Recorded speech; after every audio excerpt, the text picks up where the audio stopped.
Good evening and welcome to Linden New Art's series of Meet the Artist sessions. My name is Juliette Hanson and I'm the curator at Linden New Art. Our Meet the Artist series introduces our audiences to current exhibiting artists at Linden, and tonight we're talking to Vipoo Srivilasa. If you're joining us live on Facebook and YouTube, there'll be lots of opportunities to ask questions. So if you'd like to ask a question or make a comment about the conversation, please use the chat or Q&A sections. Our Events and Community Engagement Coordinator, Linda Studina, will be monitoring the chat and she'll pass on any questions that you add in there. Before we get started, I'd like to begin with an acknowledgement of country. I'd like to acknowledge the traditional owners and custodians of the land on which we all virtually meet this evening. Both Vipoo and I are joining you from the lands of the Bunurong people of the Greater Kulin Nation. I pay my respects to elders past, present and emerging. And while we meet virtually this evening, tonight draws on the ancient history of this land and reflects the millennia of experiences of First Nations people coming together to celebrate, to learn and to connect. I'd like to extend a very warm welcome to all First Nations people who are joining us tonight. Now it's my pleasure to introduce Vipoo Srivilasa. Thai-born, Melbourne-based artist, Vipoo is a curator and arts activist. Vipoo's work is a playful blend of European historical figurines and Asian decorative art practices. Vipoo regularly organises collaborative projects that create opportunities for cultural and emotional exchanges between artists and the community. For 20 years, Vipoo has exhibited internationally and throughout Australia. His works held in national and international collections, including the National Gallery of Australia, the Art Gallery of South Australia, GOMA, and the Craft Council in the UK. Vipoo was recently awarded the 2021 Ceramic Artist of the Year by the editorial staff of Ceramics Monthly, Pottery Making Illustrated, and the American Ceramic Society. Vipoo holds a BA in Ceramics from Rangsit University in Bangkok, Thailand, and a graduate diploma of arts, also in ceramics, from Monash University. He also holds a Master of Fine Art and Design from the University of Tasmania. Welcome, Vipoo, and thank you so much for joining us this evening. Thank you, Juliette. Sawasdee krap, and good evening, everyone. We're going to start by having a look through a selection of images of projects that you've done in the past. Sure. I'm going to get that started now, and we can have a look at what you've been doing in recent years. I'm thinking that everybody can see that now. I hope so. Yeah, we're starting. I can see it. Excellent. We're starting with an exhibition called Love Wins, and this was presented at the SAC Gallery in Bangkok in 2019. It's a really interesting and beautiful project that started with a question from you on social media, and the question was, how do you express your love? And then from the responses, you made these works. I'm so interested to know what made you think of that topic and what inspired you to put it out to the public. Yeah, I think it's a long story, but I try to make it short. This project part of the show called the Mirage of Santong, basically a celebration of the love equality and of myself also get married with my partner. So I would just want to do something special. So I create these exhibitions which show both in Australia and in Thailand. Mm-hmm. And this word, I just ask people on Facebook, how do you express your love? Because love is love. When you read the text, you just can't tell if this come from straight couple or come from gay couples, because they all express love. And some of them really funny, and some of them like really touching as well. Some of them I have no idea what it means, so I have to like write back and ask them, what does this mean? And I just I feel like I want to try something new apart from ceramic as well. And this exhibition also kind of the result of that. I have a mentoringship with a Thai artist, Sakarin Clearon, and he said like one thing I should try is working with different mediums. So one of them I would try like making paperwork and paintings. In a way it relates to my ceramic work because I paint on the ceramic as well using color blue and white.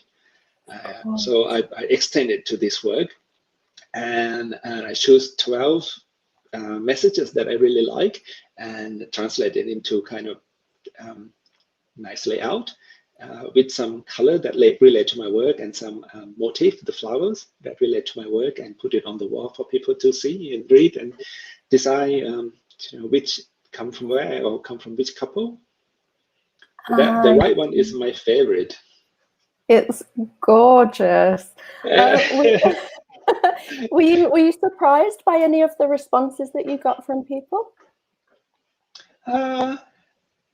Surprise is probably not the word. It's more like delightful to read these messages and to know that they're willing to share this private moment with me, and happy to share it with public as well. Yeah. And were there any common themes in the responses that you could pick out, or were they all in fact very different?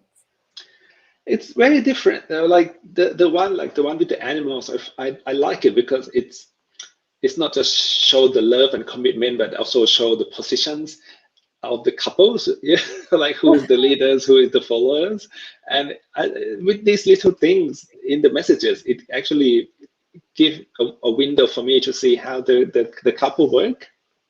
Yes, of course. And the responsibility of feeding the animals. That was how that I know. It's so funny as well. Imagine like, they probably live in the farm, and then the husband or the wife get up in the mornings, so they must be like the early rise, and they must have a lot of animal, otherwise they wouldn't say this kind of thing. It's just one animal, it's just not enough, but they might have like maybe chicken, maybe they have rabbits, and then maybe have unicorns and things. So it's just gone wild with the imaginations. It's beautiful, and here we are. So are they your ceramics we can see in this image in the background too? Yeah, ceramics on the table to the left hand side, and also glass and wood carving as well. So kind of different material, talking about the same similar story. Well, it's a beautiful project. Okay. It was really fun. Yeah. The next one we're going to look at is a project called Love Lab. And here we can see you, it was a performance piece, and it was presented at Craft Victoria in March of 2020, just before the world changed for most of us quite dramatically. The last week before COVID hit and lockdown happened, it was so good that we did that. Oh, yes. And so participants in the performance were asked to select foods and tastes that would reflect their love language. Can you tell us a little bit more about how that worked and what people had to do? Yeah, it's actually, they're not select the food. I give them of a questionnaire, a form that have to fill in, asking their love life, like they I actually forgot now, but actually if you're same-sex couples, or how do you define your love? What's it called? What is what's the most important quality of your lover? Richness, sexy, humorous, and things like this little thing. They have to choose one, and each of the element transfer into one ingredient. So when they transfer, so when they come with the answer, I can pick up the ingredients and make a kind of like a love bite snack for them. So they actually can taste how their love tastes like. It's amazing. And I suppose making really food for people is such a kind of popular way of showing love as well. So it's such a clever idea to do it in this way. Did people? Oh yeah. So I also make the flower dishes as well. So like I make this little love bite and put it on the flower dish, and then after they eat it, they can take the flower dish home as a memorable. Oh, and did people tend to enjoy them, or were they very unusual combinations? They are sometimes very unusual. I choose some different ingredients. Sometimes they get together, they go along really well, but sometimes like they're really weird. Sometimes they have chocolate, chilies, and pickles, and some seaweed. But I think it's the fun that they experience that make them exciting, and it also get them to open up a bit more. Some of the questions is like, what do you think of your energy? Do you have like female energy, or you have male energy? And I was surprised to see a lot of women have strong male energy, that they see themselves that they have a lot of male energy in it, while a lot of men also have very little female energy. But all this translate into different ingredients. Like I can't remember what it was, but I think maybe the more females, the more spicy it is. I can't, yeah, but it just changed the combination of the food. Yeah, and I was interested to know. I mean, obviously, being a ceramicist, you must have some of your works maybe in your own kitchen as crockery or cups or saucers. And I'm wondering if when you serve your own food at home, do you select various crockery or particular pieces to serve certain foods on? Oh, good question. Yeah, I actually have very little pieces of my work. I don't make much of the domestic ware because it's really hard. To make it really nice and beautiful and inviting you to use it is not easy. I can make it like wonky pot and all, but it was not as good as a really good potter making the pot. So I have very little work, but I have a lot of work by different potters. I collect them and I use them every day. So yeah, it just depends on what I want to eat each day. I do selecting the bowl, just like selecting clothes each morning, what I want to wear the day. So I'm selecting bowls. Okay, breakfast bowl. I have maybe like 7 different breakfast bowl. So if I want cereals, this bowl is deep enough but not too deep for cereal. So if I want toast, it may be like a flatter bowl. So it's really changed how I present my food every day. Of course. Yes, I thought you might think very carefully about these things. Yeah, but if you talk to potters, most of them are just like me. Like we all love pots. We are ceramic artists or people who work with clay. We're collecting domestic pots, and then we use beautiful things in the kitchens. So this is when let's go back a little. So this is when I finish the dish, right? I just take it to a spot that presenting. So this way, people can come in and actually take photo of the food and post it on Instagram. Of course. It worked really, really well because people love it. And then I have my assistant asking them how they feel about the food. So this is the way, like getting people to open up about themselves. Yeah. Yeah, it's such a clever, intricate, kind of evocative way of talking about both food and your own emotions. I love it. It was a really good fun project. Yeah. The next pieces we're going to look at are from a series called Little People. These were also made in 2020. Can you tell us a little bit more about this series? Who are these characters? They are my imaginary friends. I started making them when the first lockdown happened, and it's just like, oh, I miss people and I miss my friends, so I don't know what to do, so I just start making little things. At that time, I feel like the lockdown is kind of like a reset for everyone. So back then, I don't know, like lockdown going to be this long, but I thought maybe like 2 months or something. So with these 2 months, how can I emerge from this lockdown and become a butterfly? Like the lockdowns could be like a cocoon period of time. So you're developing, make a self-development, or you could just lay back and relax. I want to do something different from what I normally do. So I start making these little people. So they're different from my work because they're smaller, and I use different technique. I use underglaze painting, and I glaze them. Most of my work, the blue and white color work, they're unglazed. So that's a huge difference, because when you're using glaze, it's a lot more technical and a lot more chance to get it wrong. Oh, I see. And I make one, I make two, I make three, and then end up make like hundreds of them. There's lots of them. Yeah. And because like my work usually like just only 2 color, like blue and white, and this is the kind of like departure from that. I start using a lot more color and a bit more brave with color choice. Working with blue and white for I think 10 years, it's really hard to suddenly like working with color, because it just has so many choices that you can choose from. And just my understanding of glazing and with ceramics, you can't always tell exactly what color it's going to be when it comes out. Is that right? Yeah, sometimes because that's the when you paint the before firing, the color is what the underglaze is one color, but after firing, it completely changed. But that is the fun of ceramic as well, because you just don't know what you're going to get after firing. Sometimes you get a really good thing, sometimes you not quite get the really good things.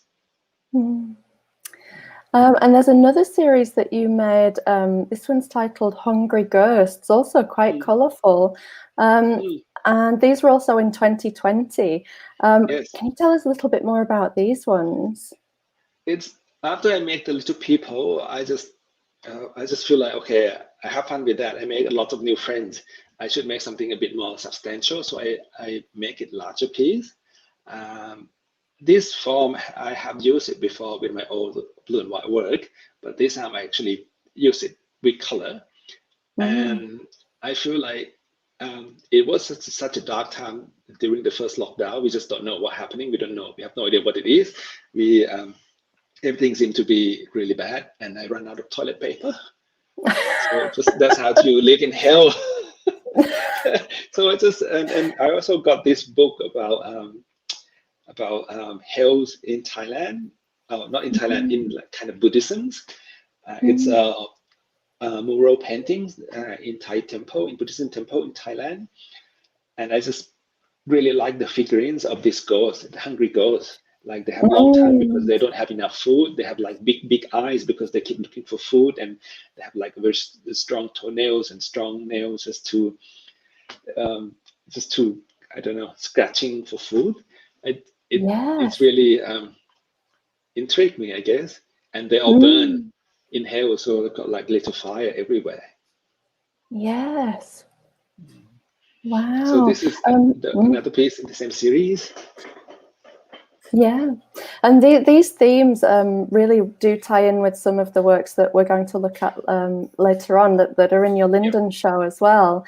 But for now, we'll have a look at an exhibition that you worked on at Warrnambool Art Gallery.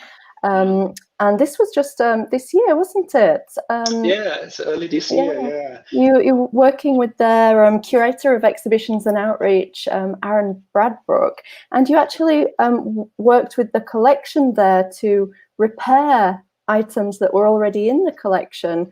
And this process of repair, I love the term that you have for it. You've called it restorative happiness. Yeah, if you could tell us a little bit more about what you were doing with that collection. It sounds fascinating. It's actually not quite the collections. It was the piece that donated by the local community for me to repair them. It started with me and Aaron talking about how to make work during pandemic time, and one thing that he think I'm good at is making things happy, making happy work. And we try to like, okay, how do we do transfer happiness? And one of the idea coming is maybe repairing things, because ceramic object often associated with special feelings. Like in the old time, like people give object for special occasions, and it had a story. But from my experience, sometimes the object is broken, but because of the story that comes with the object, you just can't let go of that. So you hold on to it, but at the same time, you can't display it because it's broken. But it was late for everyone but you. So I decided this project with Aaron to ask people to donate the piece, tell us the story of the piece, and then I repair them and turn them into a new artwork. And at the same time, I also playing with Aaron because he's a curator. So I just like, normally curator work with me and then like tell me what to do. So I just, okay, I'm going to tell Aaron what to do. So I asked Aaron to choose 7 pieces from the donations, and I give him like rule, okay, you have the piece you choose has to make you happy or make you sad or make you angry. And that's the parameter of how to choose the pieces for me. I see. I mean, it really was you had to have a lot of trust between yourself and Aaron and the members of the community whose objects you were working with, because you were changing them quite considerably. Yeah, it's a trust that they gave it to me. I was when it starting this project, I was like, oh, it can be fun, like making things like just not much work, but the story that comes with the piece completely changed me. For example, these pieces, if you can see the plate there underneath the blue cloud, that's the plate that was broken, and it was a plate for the owner cat. The cat was diagnosed with cancer, so she has to drive from Warrnambool to the hospital like 1.5 hours every morning, and 1.5 hours back to Warrnambool every day for like 2 months, so she can give her cat a support. But at the end, the cat didn't survive, and a few days after that, the bowl was broken. And then she just hold on to this bowl for a long time. And then for this project, she was like, okay, this is a good time to let it go. And then she bring the bowl and give to Aaron. And Aaron sit down with her and kind of like interviewing, and then asked her to sign the release form. And she was crying to let go of this bowl because all the burden actually is gone. And when Aaron tell me this story, I just can't take it too lightly anymore, because this object is so meaningful with the owner. So I have to treat them with respect, and also try to create a narrative that fit well with the object. So for this particular piece, I make the cat turn to like and in heaven, and turn to like maybe nirvana. Yes. And underneath is a lot of pets that die and passing through to heaven as well. Oh, the person must have been delighted with this, though. She was so happy when she come and see it, because she kind of like, she told me later, like she wasn't sure what she did was the right thing for her cat, because instead of like letting her cat go like from the beginning, but she keep dragging on, just try to get her better for like 2 months. So she feel really bad about it. So when she see this piece, she kind of like come to peace and kind of provide a closure for her. Yes, of course. Can you tell us a little bit about this one? Yeah, this one, the donor is a diver, and she went somewhere, I forgot, but it's kind of like a lake, and she dive in, and then she saw these broken pieces of teacup presenting kind of like little a clay dome too. Like it just sit on top, and she pick it up, and she really like it because it has like kind of English landscape on it, and she kept it and displayed for a while, but then it broken, and because of that, it just doesn't. She doesn't know how to display it anymore because it's broken. It's not a cup anymore. So, it means something to her because she's discovering it herself. So she can't let it go. So she bring it to me and talk about like how she think of her family come from England and then discover this Australia and in the past, and then the story that kind of quite personal. So I decided to create this kind of similar story, like putting this teacup onto like a dome kind of presentings, and with the Australian landscape around it. And I used a Thai traditional technique, kind of line wrote down. So basically like gold painting on black, just to present the landscape. And it just makes it look so special.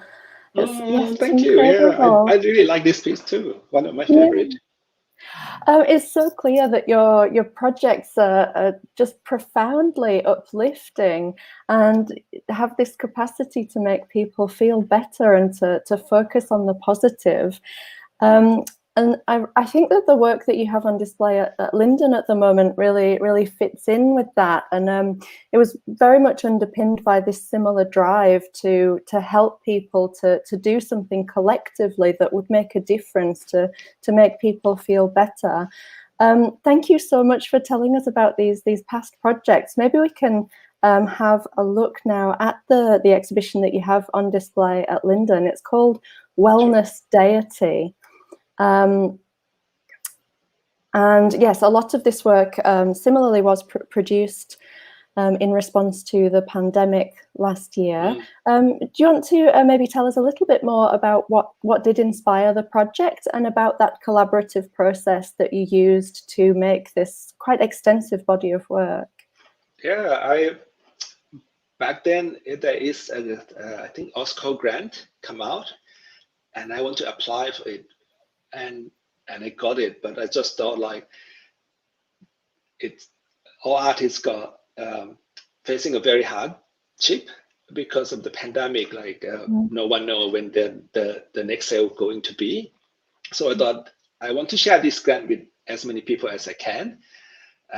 So I start by asking people to submitting a drawing of deity, COVID deity, that had a special power that can heal or help them with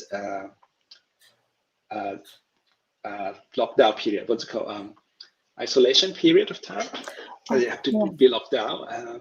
How to heal them or have a special power that can heal their COVID. And have about 63 drawing submissions. It's really hard to choose for 19. I chose 19 because of COVID-19, so I thought the word 19. But then I realized, I should have done that. It was so much work to make 19 pieces. But from there, I choose 19 drawing, and each of the artists, I can give them artist fee to take part from the grant money. It's not a lot, but I think back then it was every bit count. And then I go out and commission 19 artists, not 19 writers from different cultural background to write about each of the deity. So when you look at the show, it really complete when you read the story of each deity as well. And this way I can actually provide some kind of small fund relief for 38 people. 38 people that involved in the show, and it's kind of like an outlet for them to express their creativities and frustrate throughout those days. Absolutely. And also to focus on like positive thoughts as well. What might be the things that could help me through, and then to visualize them. It's such a powerful thing to do. It does, but some of the story is kind of really dark as well. not all happy. Yeah, but it's happened. It's a story that happened during the lockdown time, and some of them quite imaginative, quite creative writing too. It Yeah. was really enjoyable working on this project. Apart from I had to make 19 pieces, never made work this many before. Yes. There's a lot of them, and they're all so completely different as well. Yeah, and it Mm. also, I choose a new different technique as well. I never used colored glaze like this before, and it's all high temperature firing to 1200 degrees. So they are, for me, it also kind of reinventing myself as well, not just like making what I have made before. Mm. I was wondering, Vipoo, if you had submitted a drawing of your wellness deity at that time. Do you know what qualities or powers your deity might have had? I would have a deity that can grant me any food I want to eat. or a deity that could stop me getting fat. During lockdown, the only things that made me happy is like all the food, like takeaway food and delivery food. It was just so much food I have lately. Oh, I think that was the same for a lot of people, definitely. Mm. I know that another thing that you did, as well as eating during the during the lockdown periods, was to make some paintings, which actually is, as you mentioned, a new medium, and that you wanted to try something new. I think we can have a look at those paintings now, and the detail in them is amazing. I'm wondering if you could tell us a little bit more about what we can see here and what the meaning of the paintings were for you. It was just a similar idea with as the others figurine we seen earlier about the goals. I just thought, because I can't go to studio, so I bring the studio home. So I just have a little table in my living room and start painting. I have always wanted to paint for a long time, but never had a chance. So a lockdown providing me a great opportunity to try something new. I really enjoy it. But having said that, I have painted before, but paint on ceramics with the cobalt blue and one color. And to be able to paint with different colors and without going around, like 3D painting, is just only one flat. It's quite challenging. I was, before this lockdown, I want to go and study painting with Jackie Stockdale, but somehow I didn't make it. Like, she teach oil painting. Oh So I yes, of course. like I have done it, so I think I could get a bit more better technicals, I guess. These are me fighting the bad thought, negative thought during the lockdown time. It first started with the hungry ghosts, but then all these animals, like underwater creatures, come at me. I see myself as a deity, dressed in traditional kind of Thai costume, but with um, saturated color and pattern. The pattern and the design are based on the real deity on the mural painting. Yeah. I think this is the latest one, which I actually paint me as me and putting me inside the paintings. And also, I mean, the colors in these works are so vibrant. These are in Gallery 1 along with the Wellness Deities. And when you go through the gallery spaces, you go into the next room, and then we have a series of work that are a vibrant blue color. I think we can have a look at those as well. I'm wondering what I know that you were exploring a new technique with the blue and how you've decorated these ones as well. Maybe you can tell us a little bit more about these ones. They're just stunning. Yeah, this one it's just because I work with blue and white for a long time. I just want to find a new way working with the same color but in a different way. And I found this high saturated blue color from the Sydney Art Store in Sydney. I ordered them and then I just fall in love with this color. I think it's kind of climb blue color. It's very popular. And it just changed everything. You just apply this color onto your piece and it changed everything. And I try and it allowed me to concentrate on form and detail better, rather than try to making form and then try to paint on it. I just create detail and texture to the piece, and then I realized if I paint the whole thing, it just doesn't say it is ceramic pieces. So that's why I have this white color here. It's kind of actually glazed porcelain, so you can see like, oh, actually this piece is painted ceramics. It's not just like any other material. And are these based on the form of deities as well? Because they seem to have Some of them are like these are obviously quite deity sitting on the stand, lotus stand. Some of them they just make comment about friendships.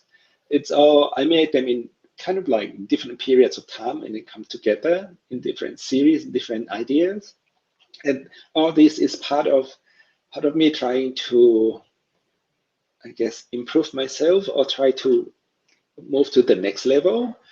I've been working with ceramic for many years, and I just feel at some point like, how could I move up? How could I become a next level artist? And one of my mentors said, like, one thing I can do is working with different materials. Let's try to see if I can come up with new idea or new techniques and all. And this is part of that process, learning new material, learning my limit.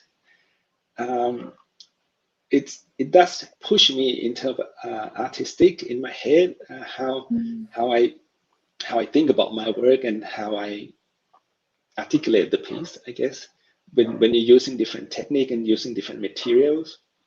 Sometimes I just don't know too, because I have a lot of style work, so I don't know if that's a good thing or bad thing. Some artists has like a very strong kind of style, and they just keep going with that and become the best of what they do. No one else can make anything like that but them.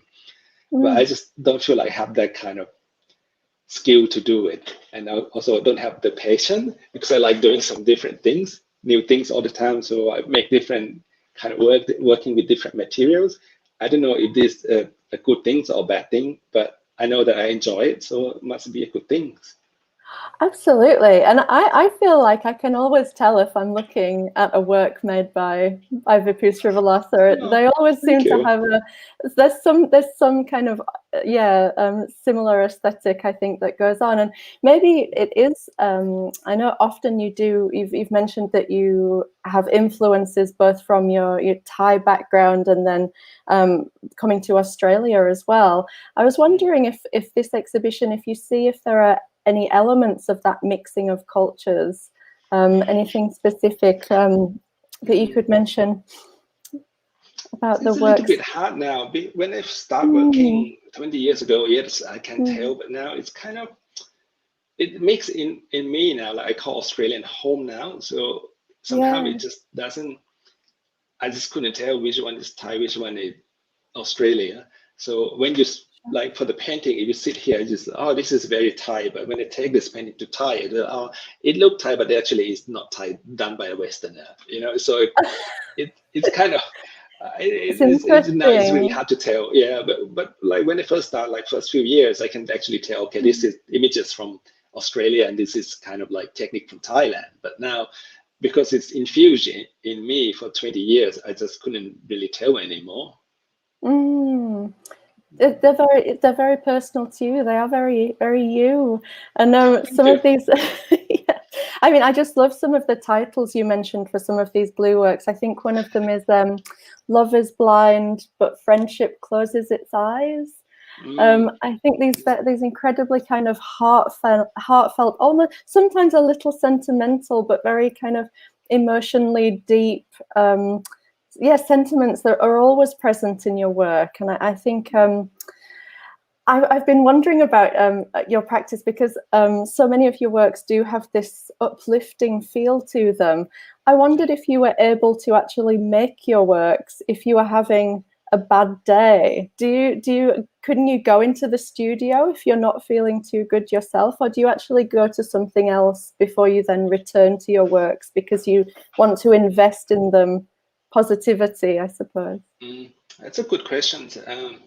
I'm making happy work because I feel like there is so many bad things, so many sad things around the world already. I want to make something that at least make people happy, and in a way it made me happy as well.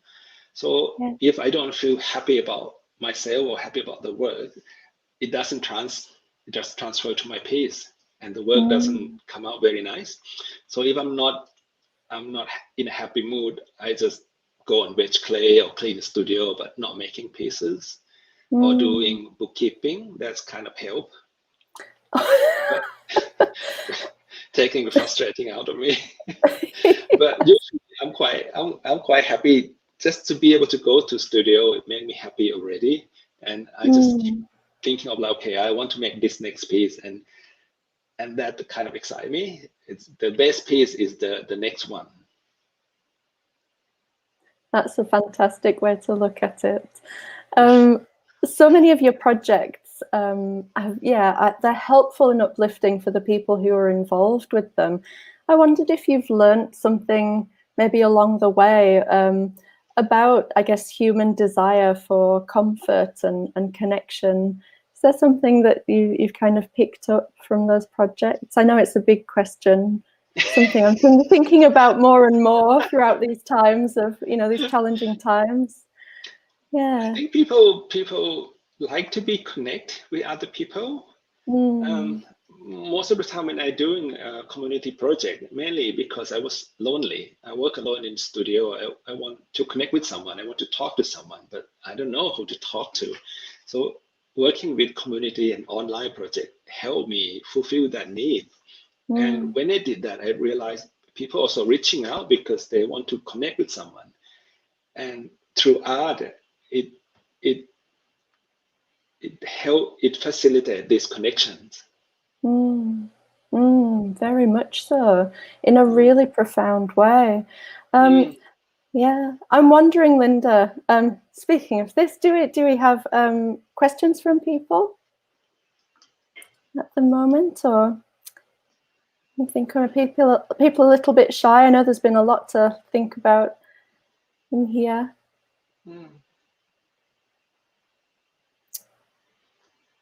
I'm wondering, Vipoo, just while people are having a think, what's coming up next for you? I know that you're usually busy with things. I don't know why. It's just always I have to learn how to say no. Right now, I'm working for a solo show at Edwina College in December, and then for a solo show at Scott Legacy in probably February, March next year, and then at Bendigo Art Gallery in collaboration with Sai Fu, and then possible a show at Rockhampton Art Museum. And then toward the end of the year, a solo show at Ocean Gallery. And the year after that, I think a solo show in Bangkok. And among that is a lot of different projects as well that's going along. I also run an artistic director of the Ceramic Congress, and online, the biggest online ceramic festival right now. Last time we have 7,000 people attending. So the next one in November, we're hoping to get 10,000 people, and it happens every 6 months. So that keep me actually busy and keep me connect with my community, my ceramic community. Oh, absolutely. Well, lots of things on the go. I know, I just like have no life but work. Excellent. Well, thank you so much, Vipoo. I'm going to let people know that if they haven't seen your show in real life, the show is going to be ongoing until the 22nd of August. This is the last in our current series of Meet the Artist events, but we have more coming up and more events coming up, and this includes a masterclass with Vipoo, and it's called Making Aquatic Monsters. That's going to be a remote learning workshop where you can learn the basic skills and produce a ceramic object. People can join that masterclass now and receive access to an online video, and it'll be followed up with a Q&A session with you on the 19th of August. I think we're going to have a link appearing on the screen, perhaps for people who are interested in that. Yeah, just put it on. Wonderful. Also, the link to the catalog as well, the e-catalog. Beautifully done. Thank you so much. Oh, well, it was just beautiful, beautiful work. Just delighted to have your show at Linden at the moment. It's so timely, so thoughtful, and it's really. I was when it was the show when they set up the show, I thought, oh, it's too late for the COVID show now. It's all done in May. But then first week is okay. Third lockdown happens. No, I know, and obviously in Melbourne we are locked down at the moment, so the gallery is closed. But if people keep an eye on our website, you can join our mailing list through the website as well and be kept up to date as to when the gallery will be opening up again. Hopefully this will be very soon. Thank you so much again, Vipoo. It's been such a treat to find out more about your practice, and also to have another look at this wonderful new body of work, whilst we can't see it in the real space, but hopefully we will be able to see it again soon. Yeah, I think you have some kind of 3D exhibition on the website as well. Oh, we do. Yes, people. That's a very good point. Thank you. People can explore the 360 tour through the website. If you go to Vipoo's exhibition page on there, it's almost like you're in the gallery space. You can click through, you can read the wall panels, and there's multilingual content in there as well. We're going to have to go for this evening, but again, I'd like to thank you so much, Vipoo. Thank you also to Matthew Vandeville and Linda Studino, who are vitally important hidden helpers in presenting the event this evening. So, and thank you everybody at home for joining us. Have a good evening. Thank you so much. Thank you. Bye.